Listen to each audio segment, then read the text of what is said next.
Today it's all about stir-frying. Now, it started in the Tang Dynasty. No, not that one. No, not that one either. The one that started in the early 600s, but it was only for roasting tea leaves. Now, by the time the more famous Ming Dynasty came around, you know, the ones who made all those vases, I guess they discovered they could just toss food in a wok and cook it too. Now, it really started to gain popularity as country people hit the big cities. Life got really hectic. Well, you know how big city life can be, and nobody really had any spare time for cooking, so you could say stir-frying is the original fast food. Except you don't have to drive anywhere. Just use whatever's in your refrigerator. Speaking of that, take for instance this huge hunk of steak. Now, I can't eat all this, even though I'm a big guy measured sideways. No way I can fit this all in my belly. So, Tina, what's first? Let's cut it in half, okay? And then you're going to cut the beef into 2-inch wide short strips. Rice is a nice complement to it, so also cook your rice. I've got rice going right here. It's been going for an hour. What's the matter?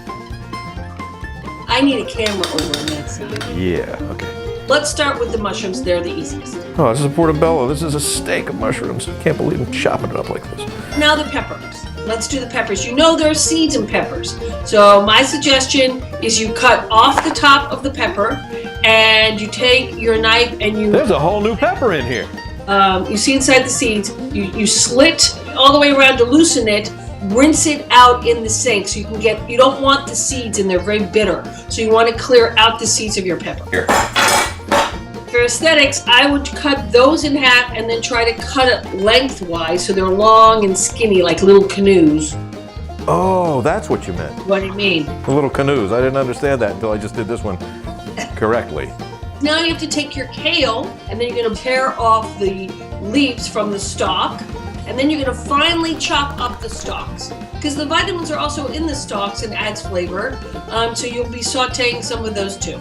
Can I do my habanero now? Do you know how hot those are? Yes, because I used them in something else. So, because I would just warn you, I would only use a little bit of that. I would use like 2 little slices. Okay, there's my 2 little slices. You can do as you like. I'm just giving you fair warning.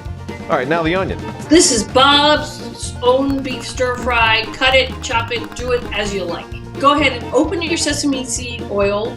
2 tablespoons in there and turn on a high heat. You want to heat that oil very, very well. Now you said 2 tablespoons, I just squirted it twice. Finally, it's cooking time. With your heat on medium-high, you toss your meat in there and you stir it around for about 4 minutes. And at some point, you want to dump a little ground ginger and garlic powder in there. You also want to tease it up with about a half a spoonful of that Korean chili paste so your habanero has a playmate. Then push it to the side and drop in your vegetables and stir them around for about 2 minutes. Now's the time you want to add your soy sauce and a little bit of your fish sauce. Then after 2 minutes you want to mix that whole party together and make them dance in the hot oil for another 2 minutes. And shazam, Private Pile! Your stir fry is done. And done. Eat it before it gets cold.